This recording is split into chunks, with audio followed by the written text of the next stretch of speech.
Hey, what's going on, guys? Brian Kelly here from Zombie Guitar. Here in today's video, I just want to talk about a thought process that I see a lot of newer guitar players have that I just do not think is the most efficient way of thinking about things. So, when people get to the point in their guitar playing journey where they actually want to learn the fretboard, they actually want to understand what they're playing. Like, you've been learning songs for years, you've been using tabs to learn songs, you've been using tabs to learn solos, you've been using chord chart diagrams and stuff like that, whatever. You're done with all that stuff. You're like, okay, I actually want to learn this thing. I want to have the ability to jam with other musicians. I want to be able to play in any key. I want to be able to play any chord anywhere on the entire neck of the guitar, and I don't want to have to refer to some complicated chord chart in order to do so. I just want to know what I'm doing. Once you get to that point that you actually want to start kind of going down that path, a lot of guitar players tend to think in terms of shapes and patterns. And that's perfectly fine. That's exactly what I would say to do. That's the way that I started out. That's the way that most guitar players start out.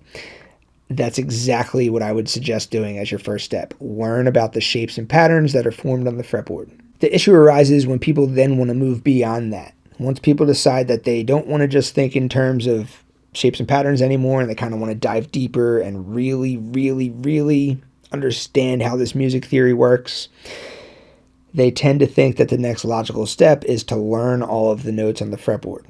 And I'm telling you that I just don't think that that's the most efficient way to do things, as a guitar player at least. Now, I want to be perfectly clear that I am not telling you to never learn all the notes on your fretboard. I would never tell you to not learn something. Learn everything you possibly can. I have a bunch of different lessons on how to learn all the notes on your fretboard. I have a recent lesson that I did. It's called Learn All the Notes on Your Fretboard in 12 Weeks. I'll post a link to that one if you haven't seen it yet. And when I say learn all your notes, I mean instant recall of the notes. I don't mean like, okay, you know your notes on the low E string pretty well, you know the notes on your A string pretty well, but if someone asks what that note is, if you have to look at that note and be like, okay, it's an F sharp. You had to think about it that long, you don't know that note. You don't know the notes on your fretboard. People think that they have to get to the point where they can instantly recall notes if they ever want to truly be able to gain full control over your fretboard, and I'm here to tell you that that is not the case for guitar players. All right, so before we dive further into this lesson, I just want to give a quick comparison about how a piano player may approach learning their instrument versus a guitar player. And again, this is just my opinion. I'm not saying that this is 100% the absolute correct way that you have to do it. I'm just saying this is the way that makes most sense to me, and that's what this video is going to be about.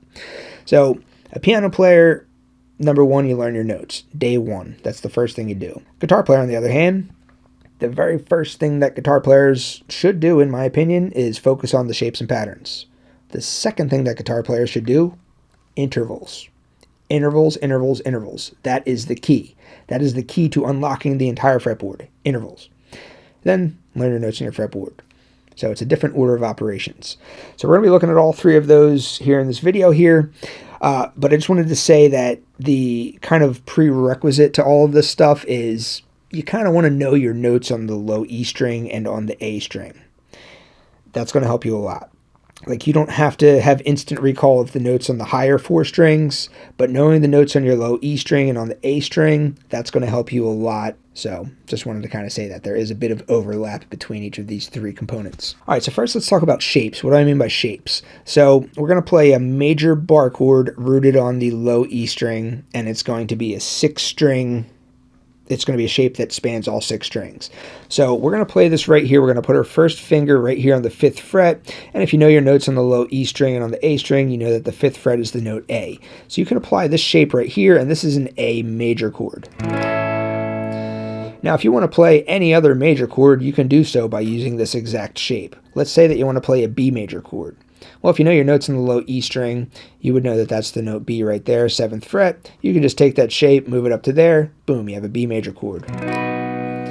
Or let's say you want to play an F sharp major chord. Well, there's an F sharp note right there, 2nd fret. There's an F sharp note up here too. You know, everything repeats after the 12th fret, so if I wanted to play an F sharp rooted there or there, either one's fine. I'll just play it down here. So this is an F sharp major chord right here. So it's the same shape. So the A major chord has different notes than the B major chord, which also has different notes than the F sharp major chord, but they all have the exact same shape. So this movability isn't just limited to chords, it also applies to scales. It actually applies to every single concept on the guitar. Everything on the guitar is movable in this exact manner. So let's just start out by looking at the minor pentatonic scale in position 1. You've probably seen this before. So let's say we want to play our A minor pentatonic scale in position number 1. You find your note A on the low E string and you put your first finger on it like that, and then you apply this shape. You don't need to know what any of these other notes are, you just need to know where the A is, and then you just need to memorize this shape.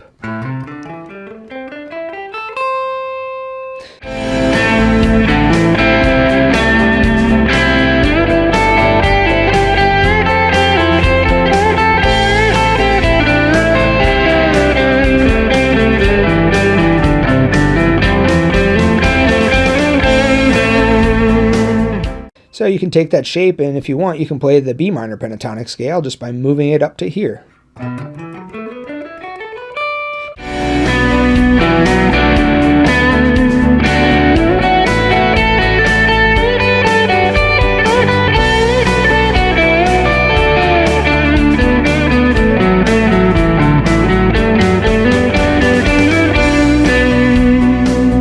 I want to play the E minor pentatonic scale, just move it up to there. There's the note E, 12th fret, put my first finger there, same shape, E minor pentatonic scale.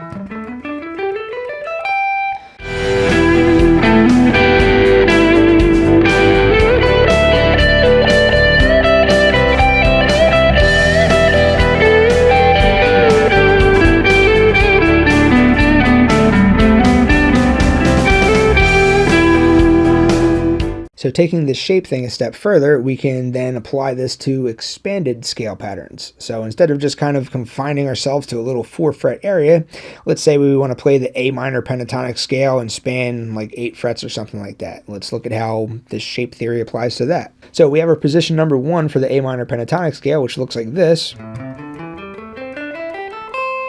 So position number 2 of the pentatonic scale has this shape. And then position number 5 of the pentatonic scale, which would be in this direction, looks like this. All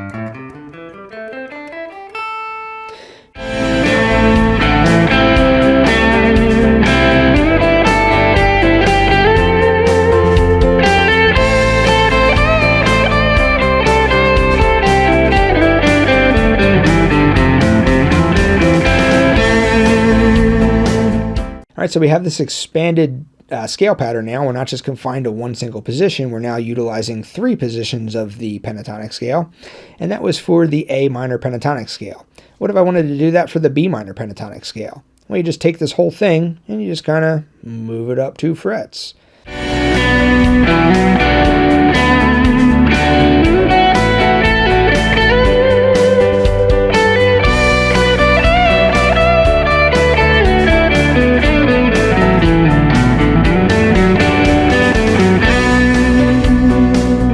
It doesn't matter which key you're playing in. It's always going to have the same exact shape. The notes are going to be different, but the shape remains constant. All right, so now we're going to talk about intervals. So intervals, this is where the magic happens. This is the way to gain full control over your guitar playing, to be able to play any chord anywhere on the neck, to be able to play any scale anywhere on the neck, to be able to play in any key. This is the secret. This is the next thing that I recommend doing after learning the shapes and patterns. Intervals. So let's first start out by just looking at the chords and then just kind of see what we can do with it. So let's play this A major chord right here. So we've already determined that our lowest note right here is the note A, right? Apply the shape, you have an A major chord.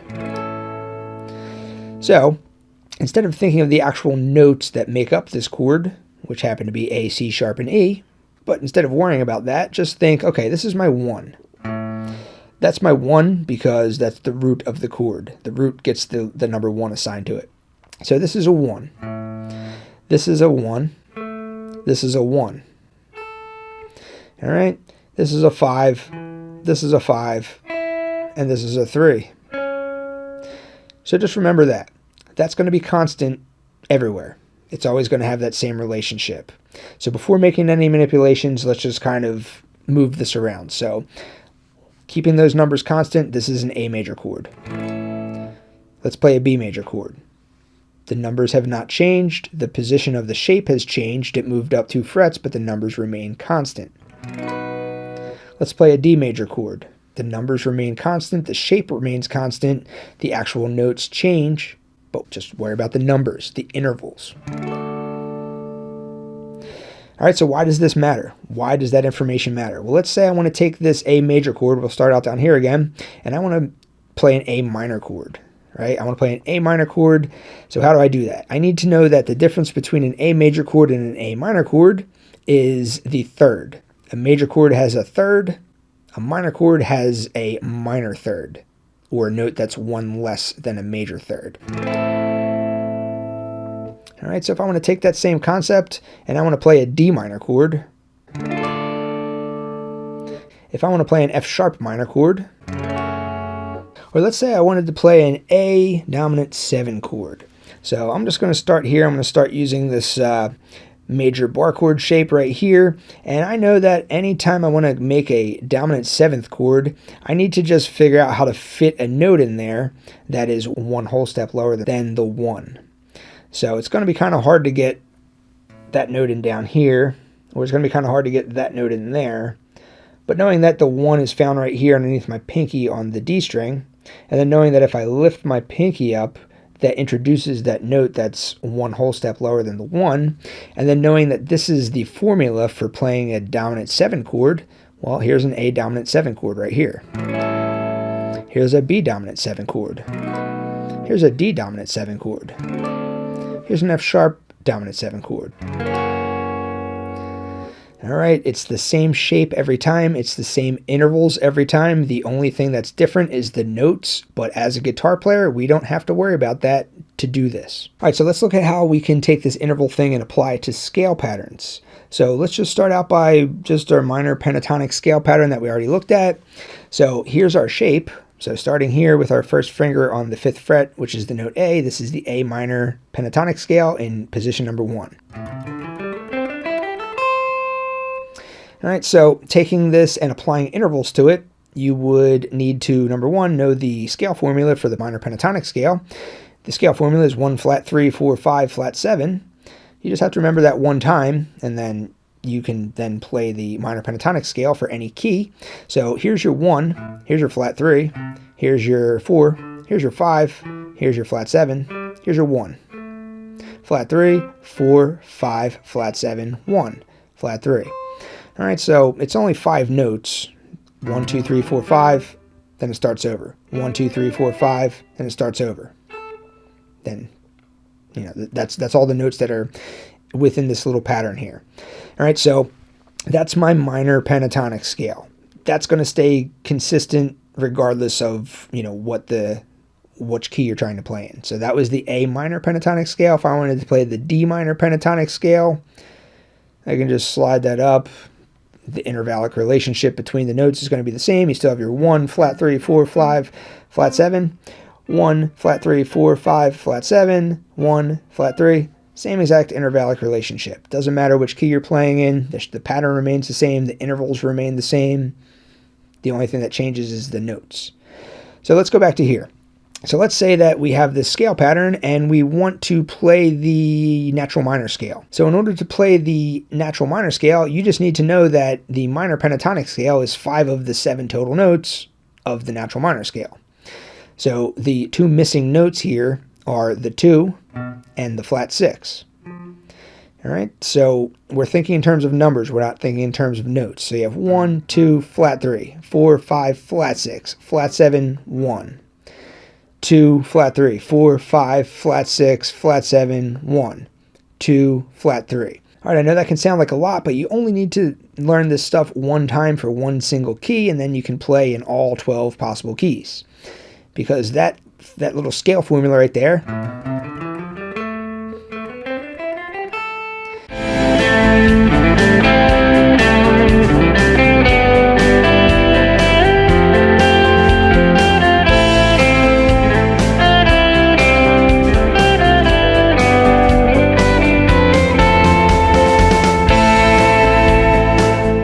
it's the same thing. If I want to play the B minor scale, just move it up to here. Here's your new 1. So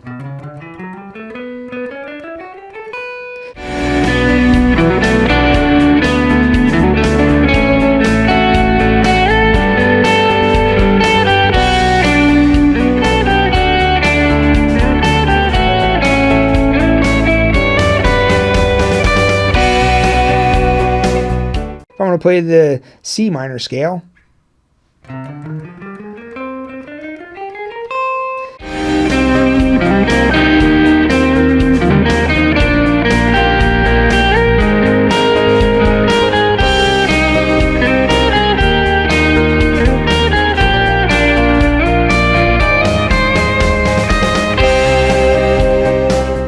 right, so it's the same exact pattern, it's the same exact intervals. All right, so let's now look at the entire fretboard. Instead of just individual scale patterns, or maybe just an individual scale pattern with a couple neighboring positions, let's look at the entire fretboard and see how everything just kind of shifts depending which key you're in. So let's start out by looking at the A minor pentatonic scale. So you have your A minor pentatonic scale spanned up and down the entire neck of the guitar. Here's your position number 1. We looked at that already. We looked at position number 2. We looked at position number 5. So we already kind of looked at this portion of it, but this is the whole scale. This is those 5 notes spanned up and down the entire neck of the guitar. So if you memorize this big giant pattern, you memorize it one single time, it's going to be the exact same thing for all 12 keys. So this is the A minor pentatonic scale. So let's say I want to play the A sharp minor pentatonic scale, otherwise known as the B flat minor pentatonic scale. All I have to do is I have to take this entire gigantic pattern and just shift everything up by 1 fret. It's not the A minor pentatonic anymore, it's the A sharp minor pentatonic, or the B flat minor pentatonic, whatever you want to call it. My pentatonic position number 1 is right here now. It's between frets 6 and 9. All right, so we just kind of shifted everything up 1 fret. Here's my pentatonic position number 2, here's my pentatonic position number 3, number 4, pentatonic 5, back at pentatonic position number 1 again. If I want to play the B minor pentatonic, again, I have to take this entire pattern and just shift everything up by 1 fret. Now you're looking at the B minor pentatonic scale spanned across the fretboard. So let's go back to the A minor pentatonic scale. All right, so now you have all your 1s, flat 3s, 4, 5s, and flat 7s, everyone on the entire neck of the guitar.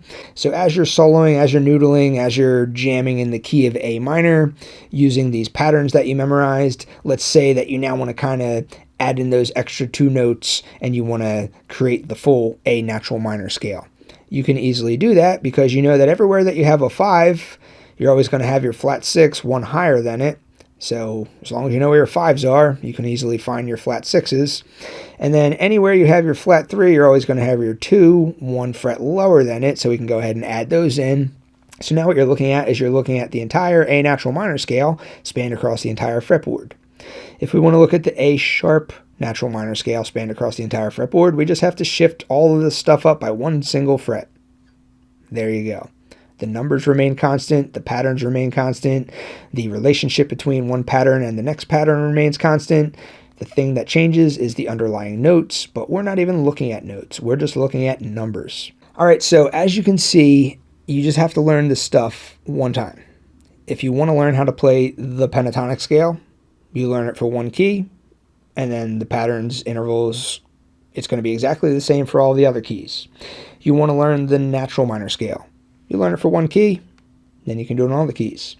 You want to learn how to play a dominant 7 chord. Learn it for 1 single chord.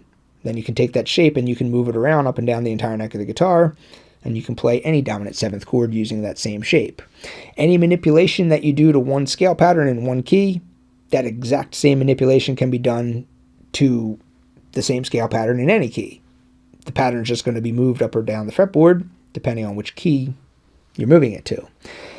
That is the advantage that we have as guitar players. That is what movability is. So if you kind of want to take this concept a step further, I mean, all my videos essentially talk about this in one way or another, but another cool video that you might want to check out is called 8 Different Ways to Visualize the Fretboard.